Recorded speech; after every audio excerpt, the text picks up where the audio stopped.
मस्जिद के अंदर गाने की शूटिंग होना अजीबोगरीब किस्म के मामलात हैं। इसके ऊपर नोटिस तो हमने भेज दिया। नोटिस भेजने के हमने वहाँ पे 15 दिन का टाइम दिया। हमारा टारगेट ना सिर्फ ये एक्टर्स या सिंगर नहीं है, बल्कि हम ये देखना चाहते हैं। इसमें हमने महकमा उकाफ को, वर्ल्ड सिटी अथॉरिटी को, सबा कमर को, उसके अलावा जो बिलाल है उसको, जितने लोग इसमें शामिल हैं, हमारा मकसद उन सब हर एक सारे फेस को सामने लेके आना है। बिस्मिल्लाहिर्रहमानिर्रहीम। नाज़रीन अस्सलाम वालेकुम। मैंने न्यूज़ के साथ मैं हूँ हाफिज़ खुरम शहजाद। नाज़रीन, 2 रोज़ कबल मस्जिद वज़ीर ख़ान में एक अफसोसनाक वाक़या पेश आया कि वहाँ पर एक गाने की शूटिंग की गई जिसमें एक्ट्रेस सबा कमर और एक्टर बिलाल सईद शामिल थे, जिनकी तरफ से वहाँ पर डांस वगैरह किया गया और मस्जिद का तकद्दुस पमाल किया गया, जिसमें मुस्लिम उम्मा की दिल आज़ारी हुई।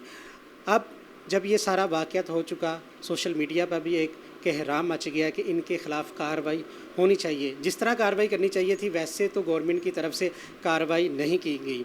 अब बाजी साहबा हैं साथ से पीपल वेलफेयर फाउंडेशन की चेयरपर्सन, जिन्होंने एक लीगल नोटिस भिजवाया कि इनके ख़िलाफ़ मुकदमा दर्ज होना चाहिए, कानून के ख़िलाफ़ कार्रवाई होनी चाहिए।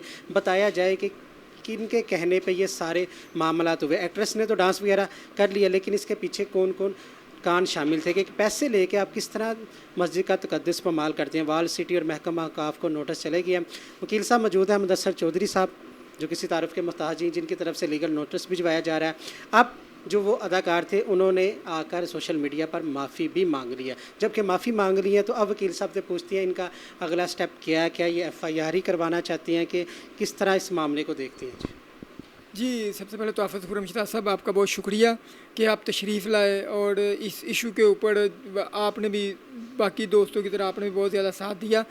सबसे पहले तो बात यह है कि मस्जिद के अंदर शूटिंग का होना, मस्जिद के अंदर गाने की शूटिंग होना, ये बड़ा अजीब और बड़ा एक अजीबोगरीब किस्म के मामलात हैं। इसके ऊपर नोटिस तो हमने भेज दिया। नोटिस भेजने के हमने वहाँ पे 15 दिन का टाइम दिया। हमारा टारगेट ना सिर्फ ये एक्टर्स या सिंगर नहीं है, बल्कि हम ये देखना चाहते हैं। इसमें हमने महकमा उकाफ को, वर्ल्ड सिटी अथॉरिटी को, सबा कमर को, उसके अलावा जो बिलाल है उसको, और जितने लोग इसमें शामिल हैं, हमारा मकसद उन सब हर एक सारे फेस को सामने लेके आना है कि कौन कौन लोग, सिर्फ ये नहीं कि जो फ्रंट फुट पे हैं उनको टारगेट किया जाए, बल्कि हर बंदे को सामने लेके आए जो इसके अंदर मुलव्वस है, जो इसके अंदर शामिल है। हमने जो नोटिस भेजा उसमें महकमा उकाफ को टारगेट किया। हमने महकमा उकाफ से भी पूछा है, भाई आप ये बताएं कि आपने उनके खिलाफ़ क्या कार्रवाई की है। इसके अलावा हमारी तो बात ठीक है, हमने तो नोटिस लिया, उसके ऊपर वो सबा कमर ने उनके माफ़ी का ट्वीट भी आ गया, वो माफ़ी भी मांग रहे हैं। लेकिन इसके अलावा हमारे अलावा भी कुछ दोस्तों ने अंदराज मुकदमे की एप्लीकेशनें फ़ाइल की हुई हैं। देखिए, जिन्होंने फ़ाइल किया उस हमारे साथ उनका कंसर्न नहीं है। अच्छा सब ये बताएं, जब उन्होंने एक पेमेंट लिया 30,000 रुपया गालबन उन्होंने लिया शूटिंग के लिए, उन्होंने इजाज़त दिया, आया उन्होंने पूछा नहीं है कि आप क्या कोई उसमें कवानीन या SOP तैनात नहीं थी कि आप इस तरह के मामला नहीं कर सकते? इजाज़त ही क्यों दी गई? अच्छा, इजाज़तनामा तो मौजूद है, लेकिन इजाज़तनामे का ये मकसद नहीं है कि इजाज़तनामे में गाने की भी कोई शूटिंग होगी, इस तरह के भी मामला होंगे। इस तरह को तो कोई बात ही वहाँ पे नहीं हुई थी। इजाज़तनामा तो जिस तरह शादी ब्याह पे फ़ोटोशूट वगैरह होता है इस तरह की इजाज़त दी गई थी। अब गाने की बात समझ में नहीं आती कि मस्जिद के अंदर गाने की शूटिंग, ये बात थोड़ी अजीब है। ये अजीब भी है। इससे देखिए जितने मुसलमान कम्युनिटी है पूरी दुनिया में, सबकी दिल आज़ारी हुई है।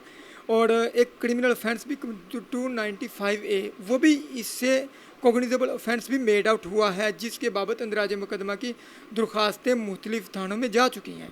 अच्छा, अगर वज़ीर आला साहब ने नोटिस लिया है, बरतरफ भी किए गए हैं, अगर मज़ीद के ऊपर FIR भी दर्ज हो जाती है तो फिर आप वापस ले लेंगे कि मज़ीद आगे चलेंगे? देखिए, हमारे तो नोटिस में 15 दिन का टाइम है। 15 दिन के टाइम में हमारा मकसद FIR के अलावा और भी है कि महकमा उकाफ ये बाहर लेके आए, भाई बताए कि महकमा उकाफ ने इजाज़त दिया, कौन कौन लोग शामिल हैं, किन किन को इन्होंने अभी तक कोई अपने तौर पे सज़ा दी है, नहीं दी है। अगर यही वज़ीर आला पंजाब हमारे नोटिस पहले ले लेते तो शायद यहाँ तक नौबत ही पेश ना आती। तो ये नोटिस बड़ी लेट लिया गया है। अब इसके बाद देखिए आइंदा का लाहेमल क्या बनता है, क्योंकि हमारे अलावा भी कई लोगों की इंदराज मुकदमे की दरख्वास्तें जा चुकी हैं। हमारा नोटिस तो पहले था ना, अब कई लोगों की इंदराज मुकदमे की दरख्वास्त। अच्छा, मसला ये है कि उन्होंने, वो तो एक्ट्रेस थे, उनको जिस तरह गाइड किया गया उन्होंने वो डांस कर लिया। इसमें प्रोड्यूसर, एक्टर, जो फिल्म मेकर थे, वो तमाम अफराद ही मुलव्वस है ना। तो ठीक है, तो सोशल मीडिया पे इनको हिट किया जा रहा है, सारी बात इन्होंने किया, इनको भी मना करना चाहिए था। अब वो जो पीछे जो नाम है उनको भी आप मंजर आम पर लाएंगे? बिल्कुल, हमारा जो लीगल नोटिस है उसमें बात ही ये है, मैंने पहले ही आपको ये बात बता दी है। हमने यही कहा है महकमा औकाफ को कि कौन कौन लोग शामिल हैं और what action made out till to date, आज तक आप लोगों ने उनके खिलाफ क्या प्रोसीडिंग किया। अगर उन्होंने प्रोसीडिंग किया हमारी तो ज़रूरत ही नहीं रह जाती ना। फिर वैसे ही अगर जिस तरह नोटिस ले लिया है, अगर वैसे मेरिट के ऊपर कार्रवाई हो जाती है तो फिर किसी की ज़रूरत ही नहीं रह जाती। अच्छा, ये तो था वाक़या सामने आ गया। इससे कबल भी हमने वाक़या देखे। अब सोशल मीडिया पे बहस चल रही है कि वहाँ पर जब निकाह होता है तो फ़ोटोशूट होता है, मुख्तलिफ़ तरीके से फ़ोटोशूट किए जाते हैं, बाहों में बाहें डाल के, वट जिस तरह भी। तो इसकी भी इजाज़त नहीं होनी चाहिए। अब ये सारे मामलात को सॉल्व आउट करना चाहिए ना। अब किसी दायरा अख्तियार में लाएंगे आप? जी बिल्कुल, हमारी तो कोशिश पूरी है। ये पहली मस्जिद के तकद्दुस को पामाल किसी सूरत में भी नहीं किया जाना चाहिए, ठीक है। वो चाहे फ़ोटो शूट है, जो कुछ भी है, जो मस्जिद है उसको मस्जिद ही याद तक रहना चाहिए। मस्जिद हमारे मुसलमानों की मुक़द्दस एक जगह है, वहाँ पे इबादत के लिए जाती है, ना कि वहाँ पे फ़ोटो शूट के लिए या गाने की शूट के लिए जाया जाए।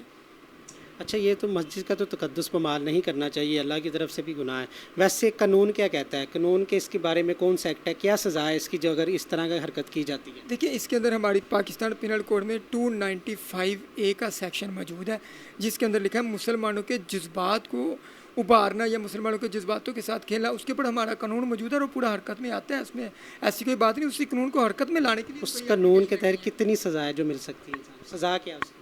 सज़ा उसकी इस वक्त एग्जैक्ट तो मुझे याद नहीं है, गालबन 10 ईयर है। 10 ईयर है। 10 ईयर इसकी सज़ा है। अच्छा, जिनके कहने पे आपने ये किया बाजी साहिबा ने, अब उनका मेन मकसद क्या है? उनकी तो दिलज़ारी हुई जैसे हमारी भी हुई है कि इस यहाँ तक माफ़ी तो उन्होंने मांग ली है। अगर वो पब्लिक प्लेस पे भी आके सबसे माफ़ी मांग लेते हैं तो कोई गुंजाइश है? देखिए, इसके अलावा अब तो वज़ीर आला ने नोटिस ले लिया है, ठीक है। जो हमारी मुद्दइया है, जिनके कहने पे हमने लीगल नोटिस फारवर्ड किया है, उनकी तो अपनी जगह पे ठीक है, as per instruction of our client. अब हमें उनकी मज़ीद इंस्ट्रक्शन देखनी होगी, मज़ीद इंस्ट्रक्शन वो क्या कहती हैं। लेकिन वज़ीर आला ने नोटिस ले लिया, मेरा ख्याल है कि मामला सॉर्ट आउट हो जाएगा और आइंदा के लिए वैसे ही परमानेंट बैन हो जाएगा। मुझे तो अच्छी उम्मीद यही है इनसे। जी नाज़रीन, आपने सुना वज़ीर आला ने नोटिस ले लिया। इनका भी यही कहना है मुदस्सिर चौधरी साहब का कि इसके ऊपर पाबंदी लगनी चाहिए, क्योंकि लोगों की काफ़ी ज़्यादा दिल आज़ारी हुई है। इसी के साथ अपने मेज़बान हाफिज़ खुर्रम शहज़ाद को दीजिएगा इजाज़त, अल्लाह ने के बाद।